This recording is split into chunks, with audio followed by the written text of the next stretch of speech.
Hello students, आज हम कक्षा 9 गणित से प्रश्नावली 9.3 का चौथा प्रश्न हल करते हैं। देखिए, इसमें हमें दिया हुआ है, आकृति दे रखी है हमारे सामने। ये इसमें हमसे कहा है कि ए बी सी और ए बी डी एक ही आधार ए बी पर बने दो त्रिभुज हैं। यदि रेखाखंड सी डी रेखाखंड ए बी से ओ पर प्रतिच्छेद होता हो तो हमें दर्शाना है कि ए बी सी और ए बी डी का क्षेत्रफल बराबर होगा। ए बी सी त्रिभुज आप यहाँ चित्र में देख सकते हैं, ये है ए बी सी और दूसरा त्रिभुज है ए बी डी। वो भी इसी आधार पर बना हुआ एक और त्रिभुज है, इसका क्षेत्रफल हमें बराबर है ऐसा सिद्ध करना है। ये ऊपर जो बना हुआ त्रिभुज है इसका क्षेत्रफल और ये जो नीचे और बना हुआ है इसका क्षेत्रफल ये बराबर हैं, ऐसा हम सिद्ध करने वाले हैं। लेकिन इससे पहले हमारे पास जानकारियां क्या हैं वो देखते हैं। एक जानकारी है, रेखाखंड सी डी रेखाखंड ए बी से ओ पर समद्विभाजित होता है। ठीक है, यानी ये सी डी भुजा ए बी से काटी जाती है ओ पर दो बराबर भागों में। यानी यही ये निशान लगाया हुआ है, देखिए ये एक निशान, यानी ओ सी और ओ डी जो हैं ये बराबर होंगे। ओ सी और ओ डी भुजाएं यहाँ पर बराबर हैं।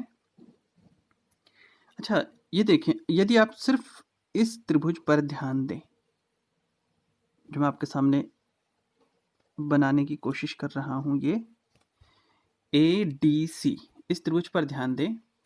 ए डी सी त्रिभुज के शीर्ष ए से सम्मुख भुजा का मध्य बिंदु मिला लिया गया है, यानी कि ओ ए यहाँ पर माध्यिका हुई, क्योंकि माध्यिका ही सम्मुख भुजा को दो बराबर भागों में बांटती है।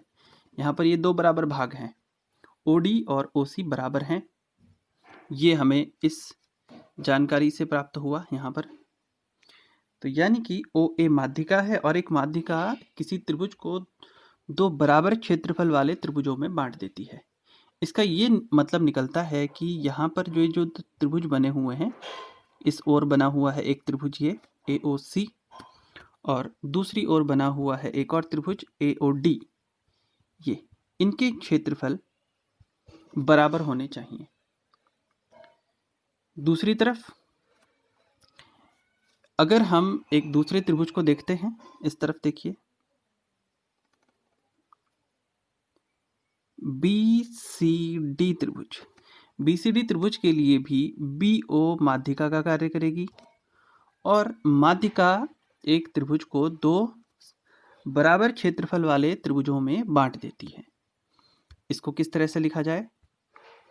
देखा जाएगा कि इस ओर बनने वाला ये जो त्रिभुज है जो मैं अभी छायांकित कर रहा हूं, ओ बी सी और ओ डी बी, ये दोनों त्रिभुज आपस में क्षेत्रफल में बिल्कुल बराबर होंगे। ठीक है, अभी चित्र में हमने समझा, इसको हम लिख लेते हैं। अगले पृष्ठ पर चलते हैं। देखें, इस प्रकार हम इन जानकारियों को एकत्रित कर सकते हैं और लिख भी सकते हैं। यह मैंने लिख दिया है, देखिए, ओ ए सी और ओ ए डी, ये अगर मैं इसको एक कहूं तो ये एक, इसका क्षेत्रफल ओ ए डी यानी ये भी एक हुआ, इसके क्षेत्रफल के बराबर है। ठीक है, बिल्कुल इसी प्रकार दूसरी तरफ यदि मैं इसको दो कहूं तो इसको भी दो कहना पड़ेगा। इनके क्षेत्रफल आपस में बराबर होंगे, जैसा मैंने आपको समझाया, क्योंकि ओ ए इस त्रिभुज ए सी डी के लिए एक माध्यिका का कार्य कर रही है, दूसरी तरफ यह इसके लिए भी माध्यिका का कार्य कर रही है। ये माध्यिका है त्रिभुज बी डी सी के लिए, इसलिए ये भी बराबर। अब यदि हम इन दोनों समीकरणों को जोड़ लेते हैं, देखिए बाएं पक्ष हम इनको जोड़ लेते हैं, ये इसका बायां और इसका बायां, तो हमें क्या प्राप्त होगा? ओ ए सी में यानी इस एक में हमने जोड़ा है ओ सी डी, ओ क्या है ओ सी डी, ओ सी डी तो बड़ा त्रिभुज हो गया, गलत हो रहा है। हाँ सॉरी, ओ सी डी नहीं, ओ सी बी है, OCB लिखेंगे इसको, ये लिखा हुआ है, वो पढ़ने में गलती हो गई। तो ठीक है, तो इस त्रिभुज में इस त्रिभुज को जोड़ेंगे, इनके क्षेत्रफल जोड़ेंगे तो हमें प्राप्त होगा त्रिभुज ABC। दूसरी तरफ इनके राइट हैंड साइड में देखें OAD और OBD, इनको अगर हम जोड़ेंगे तो हमें दूसरा त्रिभुज प्राप्त होता है ABD। देखें इस प्रकार, तो इन दोनों के जोड़ने से हमें प्राप्त हुआ ये, इसे और इसे जोड़ने से मिला हमको ABC त्रिभुज का क्षेत्रफल, और इन दोनों को जोड़ने से हमको प्राप्त हुआ ADB त्रिभुज का क्षेत्रफल। और यही तो हम सिद्ध करना चाहते थे। इस प्रकार प्रश्न 4 हल हुआ। अब देखें प्रश्न 5, इसमें हमें क्या सिद्ध करना है। सबसे पहले प्रश्न देखेंगे, ये है प्रश्न 5 है कि D, E और F क्रमशः किसी त्रिभुज ABC की भुजाओं BC, CA और AB के मध्य बिंदु हैं, और हमें सिद्ध करना है, ये सब जानकारियां हैं, सभी प्रश्न हैं कि ADEF एक समांतर चतुर्भुज है। दूसरा भाग ये क्षेत्रफल 1/4 हो जाता है। तीसरा भाग इस समांतर चतुर्भुज का क्षेत्रफल आधा होगा इस त्रिभुज के क्षेत्रफल का। तो ये अधिक समझ में आएगा यदि हम इसके लिए एक पहले तो चित्र बना लेते हैं, एक आरेख खींच लेंगे। उसके बाद देखिए यहाँ पर है हमारे पास, ये हमने खींच लिया है एक त्रिभुज ABC, और इनकी भुजाओं BC, CA और AB, इन भुजाओं के ले लिए हैं हमने मध्य बिंदु। BC का मध्य बिंदु लिया है देखें D, CA का लिया है E, और AB का लिया है F। अब हम देखें, इनको मिलाने पर हमें एक त्रिभुज प्राप्त होगा। देखिए यदि मैं E को F से मिला लेता हूँ और D से, और इस प्रकार देखिए आपको एक त्रिभुज नजर आएगा। और त्रिभुज होने के साथ साथ जो पहला भाग है प्रश्न, इसका जो पहला सेक्शन है वो ये सिद्ध करने के लिए कहता है कि यहाँ पर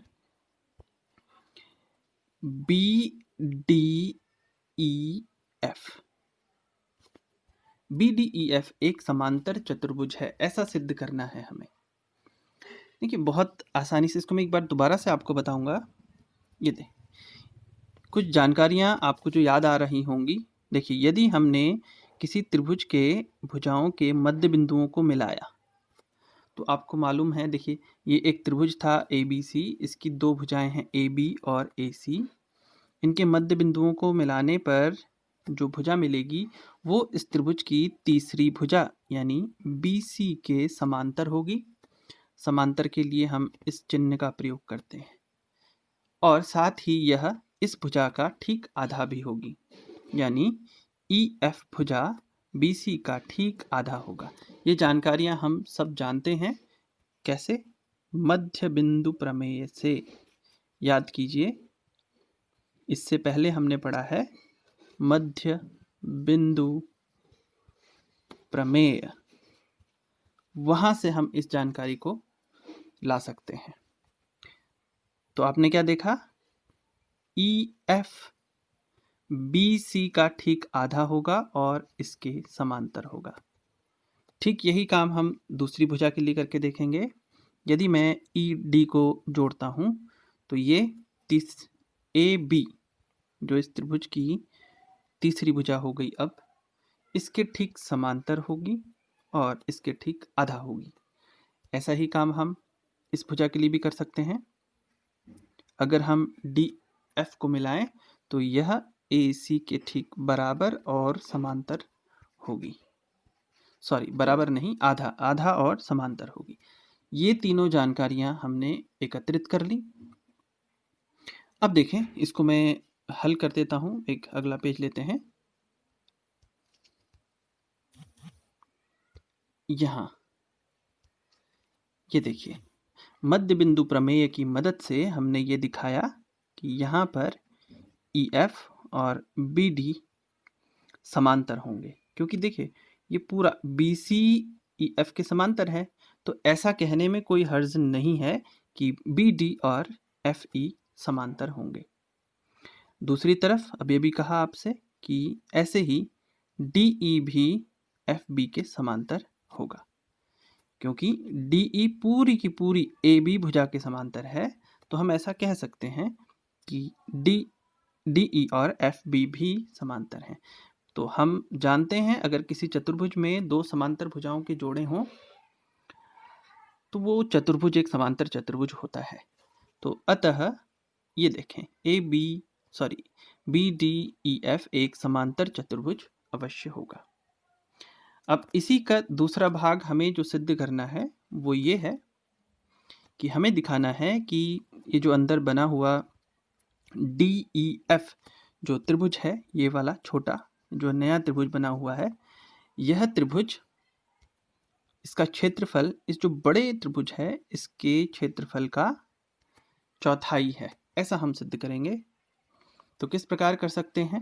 देखिए अभी अभी हमने बताया था कि ये एक समांतर चतुर्भुज है और समांतर चतुर्भुज का जो विकर्ण होता है वो उसको दो बराबर क्षेत्रफल वाले त्रिभुजों में बांट देता है। इसका मतलब हुआ कि इस त्रिभुज का क्षेत्रफल यानी डी ई एफ का क्षेत्रफल बी डी एफ के क्षेत्रफल के ठीक बराबर होगा। आई बात समझ में? बिल्कुल इसी तरह से आप देखें यहां पर एक और समांतर चतुर्भुज बनता हुआ नजर आएगा, ये रहा, ये देखिए ये भी एक समांतर चतुर्भुज है। इसका मतलब इसका क्षेत्रफल यानी कि डी ई एफ का क्षेत्रफल ए एफ ई के क्षेत्रफल के बराबर होगा। बिल्कुल इसी प्रकार आप तीसरा भाग देखें, आपको एक और समांतर चतुर्भुज बनता हुआ नजर आता है, वो है ये डी सी ई एफ। तो इसका मतलब डी ई एफ का क्षेत्रफल इस त्रिभुज के क्षेत्रफल के बराबर होगा, डी सी ई के। यानी आप देख रहे हैं भाई इसका क्षेत्रफल इसके बराबर भी है, इसका क्षेत्रफल इसके बराबर भी है, इसका क्षेत्रफल इसके बराबर भी है, अर्थात ये चारों ही त्रिभुजों के क्षेत्रफल आपस में बराबर हैं। देखिए यदि हम इसके क्षेत्रफल को x कहते हैं तो ये वाला भी x होना चाहिए, ये भी x होना चाहिए, ये भी x होना चाहिए। तो यहाँ पर सभी त्रिभुजों के क्षेत्रफल x x x x और इस पूरे त्रिभुज का क्षेत्रफल कितना हो जाएगा? उस समय हो जाएगा 4x। यानी प्रत्येक त्रिभुज का क्षेत्रफल इस पूरे त्रिभुज के क्षेत्रफल का क्या प्राप्त हुआ? एक चौथाई। तो यही तो हम सिद्ध करने वाले हैं और यही बातें हमने यहाँ लिख दी हैं। ये देखें सभी त्रिभुजों के क्षेत्रफल आपस में बराबर हैं, अर्थात एक छोटे त्रिभुज यानी कि डी ई एफ का क्षेत्रफल बड़े त्रिभुज ए बी सी के क्षेत्रफल का चौथाई होगा। इस प्रकार दूसरा भाग हमारा ये सिद्ध हो गया है। अब आगे बढ़ें, अंतिम भाग है इसका तीसरा भाग। इसमें क्या पूछा गया है?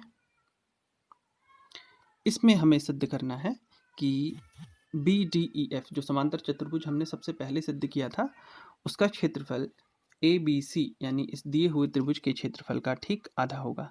तो इसमें कोई परेशानी की बात है नहीं, बिल्कुल उसी प्रकार से देखिए जैसा हमने कहा था, अगर ये x है तो ये भी x होगा। इन दोनों के क्षेत्रफल हो गए 2x और इस पूरे त्रिभुज का क्षेत्रफल कितना बताया था हमने? 4x, यानी कि ये हो जाता है 2x क्या हुआ? 4x का ठीक आधा ही हुआ। तो इस बात को हमने इस तरह से लिख लेना चाहिए, ये आपके सामने है।